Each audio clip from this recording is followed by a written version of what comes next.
There are very few RPG series out there that hold such a strong place in my heart, and Suikoden holds the top spot. What sets Suikoden apart from other RPGs is that this isn't some grand high fantasy tale of a young band of heroes saving the world from a great evil, but rather that every game is connected in the sense that they take place within different countries in the same world. The games deal with politically rich narratives where you find yourself involved in large-scale conflicts between warring nations and factions. The games rarely deal in black and white, and there often isn't a clear-cut good or bad side, as both sides of the conflict have both good and bad people aligned to them, and the conflicts often deal in morally grey areas. You'll find yourself on opposite sides of the conflict from friends and family as the games explore themes of friendship, betrayal, loyalty, moral dilemmas, and the burdens of war and its impact on people. I told the story before about how Suikoden I is the game that turned me into a gamer as a child, and when the HD Remaster was announced years ago, it filled me with a level of excitement for a game that I haven't felt since Suikoden V was announced almost 20 years ago. The announcement of this remaster collection reignited my love for JRPGs that had been slowly dwindling over the years. And after spending over 100 hours with the two games in the last week, I'm happy to say that these two legendary RPGs have returned in a way that not only feels nostalgic, but also feels like a fresh new experience. Before I jump into my impressions of the game, if you haven't purchased the game yet and you plan on doing so, please consider using the link in the description. This is not an affiliate link, I don't earn a commission from any sales made through it. This is a custom page provided to me by Konami and they can track sales generated through this link. The benefits of this for me is that if it generates sales, they could potentially give me offers and be open to possible collaborations and sponsorships in the future. So if you do plan on picking up the game, using that link would be greatly appreciated.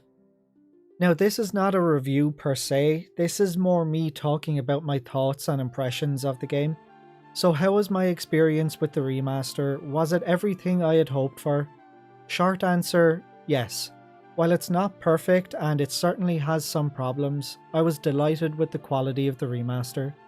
The first things that longtime fans will notice when starting up the games are the redrawn portraits, backgrounds, environments and effects. These new illustrations all breathe new life into the world and they made me want to explore all of the game's iconic locations, just as I did the first time I played the game as a child.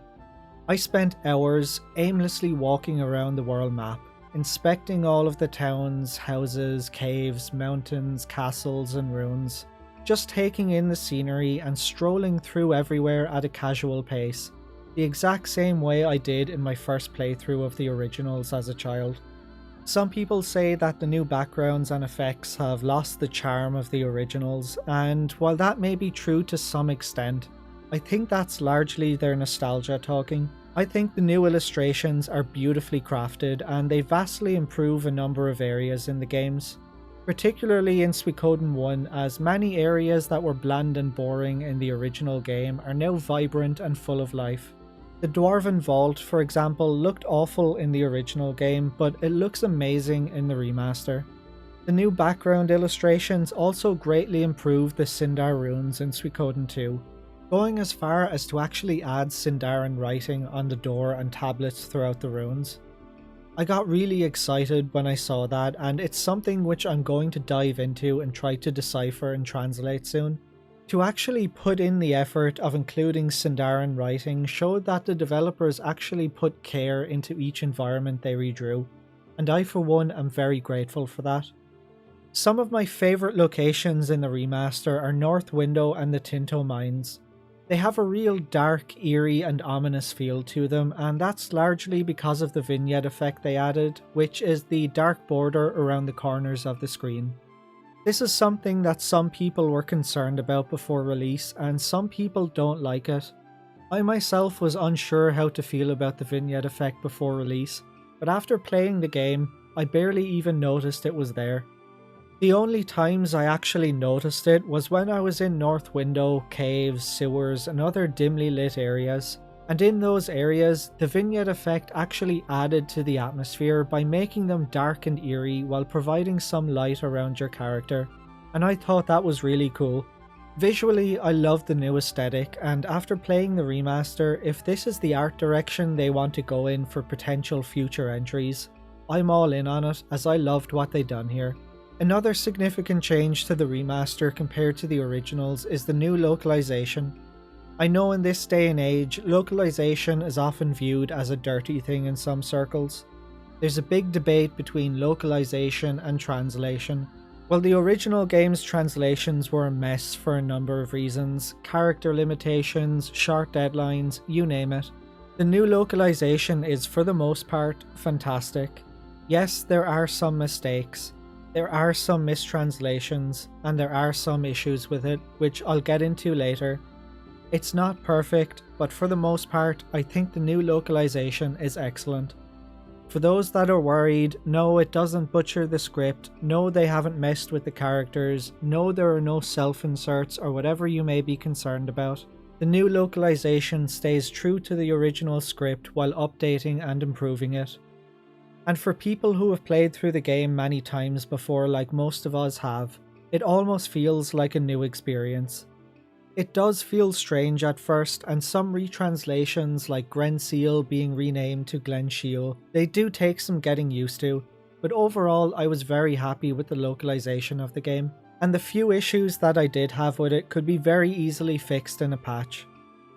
As for the new quality of life additions, while the battle system in Suikoden has always been both easy and fast-paced compared to many JRPGs out there, the introduction of the new quality of life improvements such as the auto battle and increased battle speed options are a blessing. They make farming for low drop rate items an absolute breeze compared to the originals. While you'll still potentially suffer from horrendous drop rates on things like the Nameless Urn, recipes and whatnot that we all suffer from at times, the auto battle and increased battle speed option really do speed up the whole process, and they make it less tedious. I farmed 10 double beat runes, or double jab as they're now called, in under an hour thanks to these new features.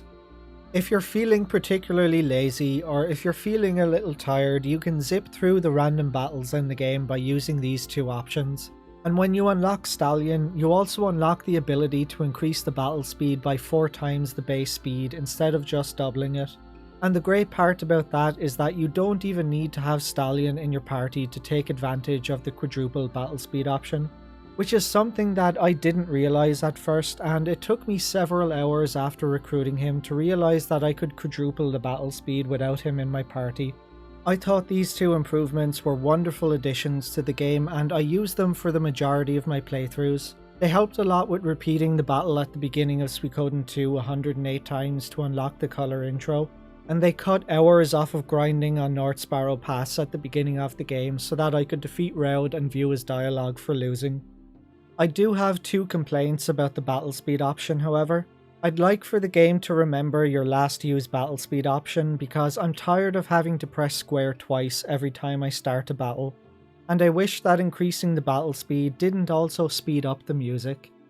Another wonderful addition to the game, and probably my favourite quality of life improvement, is the stop event timer option, which allows you to pause the in-game timer so that you can complete Clive's questline without any time constraints.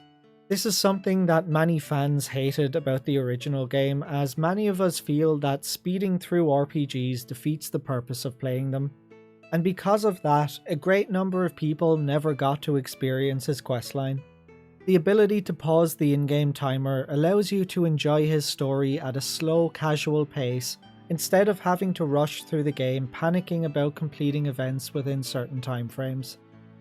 In the original version of the game, I only ever completed Clive's questline once, but now thanks to this new improvement, I was able to complete his quest at a leisurely pace without any worry, and when I play Suikoden, I like to go slowly and immerse myself into the game.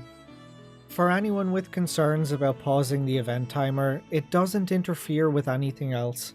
It doesn't disrupt rare finds or Richmond's investigations or cook-offs or anything else. The only thing it pauses is the timer on Clive's questline. This is one of the best quality of life additions to the game. Another quality of life improvement added to the game is the autosave function. I thought this was very poorly implemented, as the game only autosaves on screens that have save crystals. This had me questioning why it was even added. Maybe it's a useful feature for people who forget to save regularly, but I found absolutely no use in the autosaves. The 2008 mobile phone ports of Suikoden I and II in Japan had a much better quality of life save function in that they allowed you to save your game anywhere. I think that would have been a vastly superior quality of life change to have added instead of the strange way they handled autosaves here. Some more quality of life additions were the conversation log and town maps. These were definitely geared more towards new players. I opened the chat log once throughout both games just to scroll through it and see what it was like. And I looked at each town map once, again just to have a look and see what they were like. But I never found a need to actually use them as I've already played the games many times before. But for new players who may get lost or may have forgotten what was said or where they're supposed to go, I can see them being very useful. And then we have the big addition to the game. One of the most highly requested features by fans for the remaster was the inclusion of difficulty options. The developers listened and they added the ability to play on easy, normal or hard. I played through and completed both games on hard mode, and I'm disappointed to say that I found them both to be incredibly easy. I was never troubled or challenged at any point during the game, not by regular enemies and not even by the toughest bosses. I even defeated Luca Blight in 2 turns with each of my parties. Maybe that's because I've played these games countless times since their original release and I know all the ins and outs. But hard mode was disappointingly easy and it was nowhere near as challenging as I hoped it would be. Some people have dug into the game's files and found that easy mode reduces enemy health by 20% and hard mode increases enemy health by 20%. For veterans of the series like most of us, at best that's amounting to an extra turn on hard or a turn less on easy. That's not exactly the type of challenge we were hoping for when we heard they were adding difficulty options. But despite my disappointment about my personal lack of challenge on hard, seeing all the new artwork, the new backgrounds, the revisions to the script, even though I've played the games many times before, it almost felt like I was playing through the games again for the first time. And as I immersed myself back into the world, all of my memories of playing the originals for the first time as a child came rushing back. The level of excitement and the happiness I felt while playing the remasters is something that I haven't experienced or felt with a game since playing the originals as a child. And this is as close as you can possibly get to reliving the magic of that first playthrough. So those were my thoughts on the big quality of life changes and how they affected the game. But what about everything else and all the smaller things? Firstly, I was thrilled to see, or hear, that the soundtracks have not been touched in any way and are still as perfect as ever. The new UI that's used in both games is beautiful and it's a massive improvement over the originals. Unfortunately, the new UI, while aesthetically much prettier, doesn't do much to fix the janky inventory management of the first game. While I do love that they preserve the feel of the original games, some things should be left in the past, and Suikoden I's inventory system is one of those things. Many of us were hoping that Suikoden I's inventory system would be improved to the quality of Suikoden II's inventory, but unfortunately that's not the case. The blinking mirror now being a key item in the first game is a nice change. Most of us always gave it to the main character, so it was never a big issue, but the convenience of it now being a key item means that no one will ever make a mistake and lose it, plus it frees up an inventory space. A small change that I loved about Suikoden I is that when you're upgrading your weapons, the cursor no longer resets back to the first party member after each upgrade like it did in the original. It's such a small change, but it's a very welcome change as it's something that always annoyed me about the first game. Then a fun little thing that I noticed is that on Mount Seifu, when Kainon orders Pan to go first and take point, it actually alters your party formation and places Pan in the first slot without notifying you. This didn't happen in the original game and I thought this was a nice attention to detail from the developers. I also really like that Lepant and Kuromimi are no longer thrown in the back row, but are now instead placed in the first party slot, so they're actually useful for their forced fights. Another plus is that Mace now joins you with his weapon at level 16. People who played the original will remember that his was the only weapon that couldn't reach the max level as he was unable to sharpen his own weapon. Everyone having their weapons at 16 while he was stuck on 15 bothered so many of us, but now that's fixed as his starts at 16, and that's another welcome change. And then there are some unwelcome changes. In Suikoden II, unit management from the war system got a small alteration. In the original PlayStation 1 version of the game, your war units were auto-filled with recruited characters, while in the remaster the units aren't auto-filled. So you'll likely enter your first war battle, and in my case later war battles, with underpowered and undermanned units, as I kept forgetting to manually sort new units as I recruited new characters. I can see this being confusing and frustrating for some new players who may not know that Apple offers the ability to customize your war units, and they might be left wondering why they may be weaker than enemy units. It's also something that will certainly catch veterans off guard for at least one battle when they realise they have empty units. Another small issue I had is that they didn't create a background for some scenes while you're inside buildings. For example, when you're inside the inn in Saradi, the entire outside is black, which makes the scene with Odessa and Kage on the balcony feel like a downgrade compared to the original. And lastly, there's no exit game option on the PC version of the game. You have to either Alt F4 or tab out or Alt Enter and click the X to close the game. It's a bit of an inconvenience, and I have to wonder why was such a basic option not included in the game. It's almost as if they expected you to play in windowed mode. So I mentioned earlier that there were some translation issues with the game. There's a number of translation errors and inconsistencies, not just across both games, but also within the same game, and some of these issues are immersion breaking. I won't go through all of them, but I'll run you through some of them. In the original PlayStation 1 version of Suikoden 1, Joppo was mistranslated as being a trickster, and his rune was mistranslated as the trick rune. In the remaster, Joppo is still incorrectly translated as being a trickster, but his rune is correctly translated as the gadget rune. And then in Suikoden 2, Meg is correctly referred to as a gadget master. It's inconsistent across both games.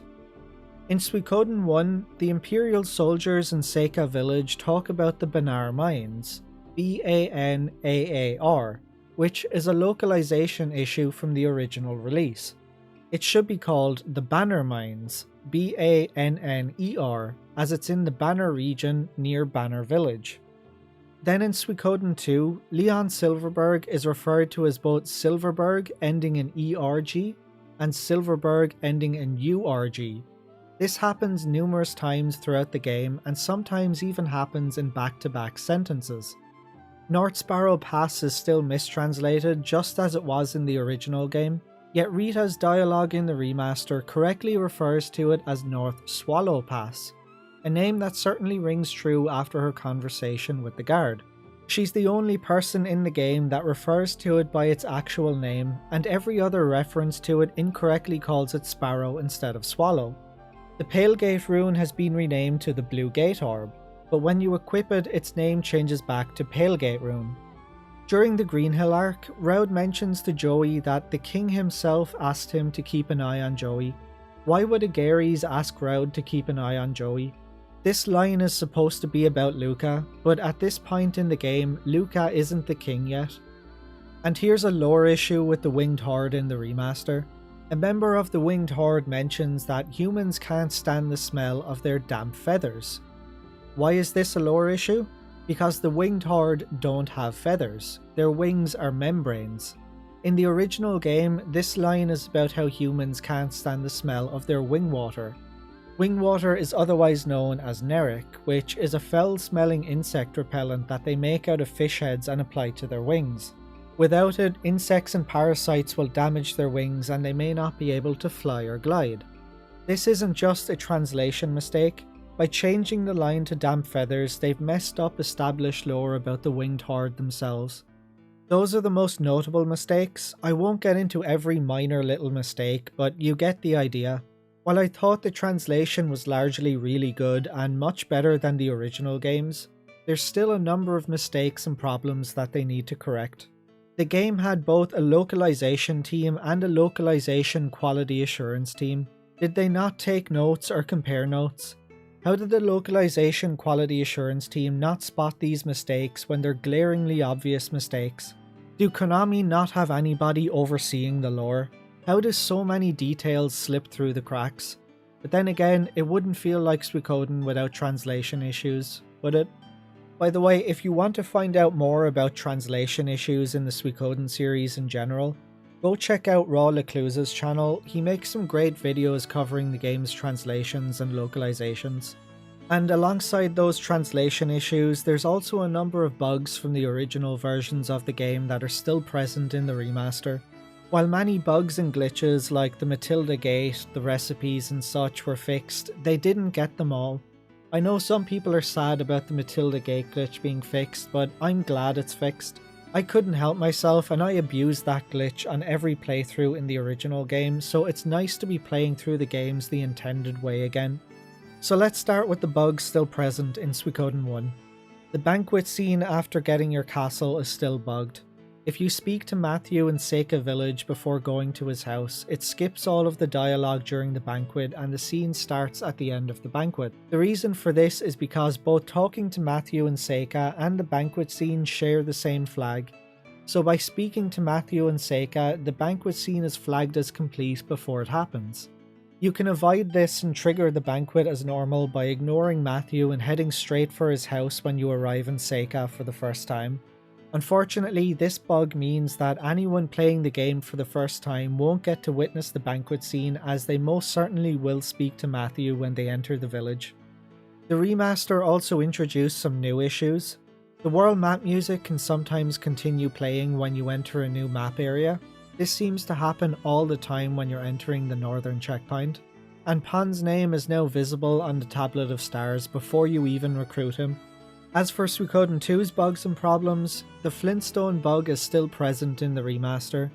When you escape from the mercenary fortress, the rag and the rope are correctly removed from your key items, but the Flintstone isn't, as the game attempts to delete it from your bag instead of your key items. And an issue that existed in the original that I was really hoping would be fixed in the remaster, but unfortunately it hasn't. And that is that the Chimera enemy on Tenzan Pass at the end of the game wasn't encounterable in the original game due to a mistake by the developers, where the enemy was listed in 3 of the 9 enemy party formations, but it wasn't on the list of active encounters due to the active encounter list having duplicates of the Magus and Minotaur formations.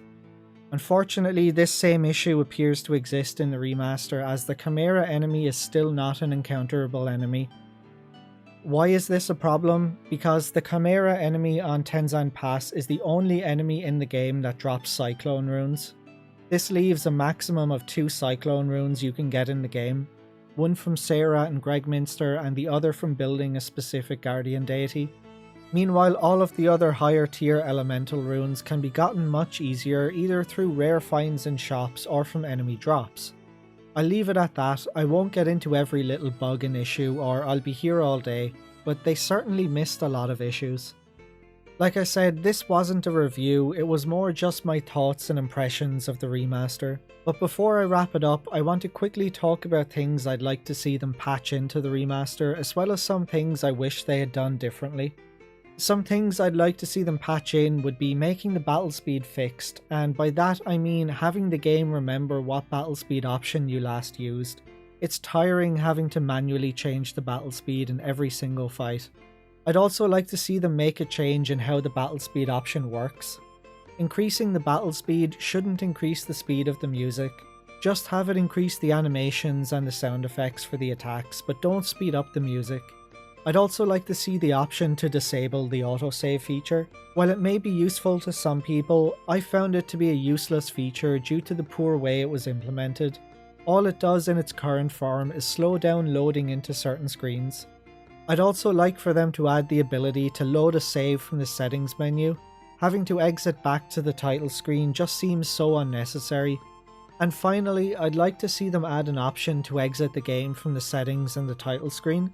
I'm so confused why this isn't an option in the PC version. Not everyone wants to play in windowed mode, or wants to have to tab out to close the game. As for things I wish they had done differently, In the original games, Suikoden II added some wonderful quality of life improvements to areas where the first game was lacking, and I would have loved if they added those to the first game in the remaster. Suikoden II's convoy system would have been a fantastic addition to Suikoden I, as one of the big complaints many of us have about Suikoden I is that so much of the game is spent with forced party members, which limits and restricts you from bringing who you want. I also think that Suikoden II's inventory management would have vastly improved Suikoden I, as even in the remaster with the new UI, Suikoden I's inventory is an archaic mess. I also would have loved to have seen Suikoden II's headquarters shop features in the first game, where you can access all recruited characters from the shop menus. No more running to change party members, you can upgrade weapons, equip new armors, and attach runes without needing them in your party. That was a massive time saver in the second game, and it was one of my favourite features in Suikoden II, and having that in the first game would have been a fantastic addition. I think those 3 quality of life features being implemented into the first game would have massively improved the game. Unfortunately, it's a bit late for that now, but those are some things I would have done differently.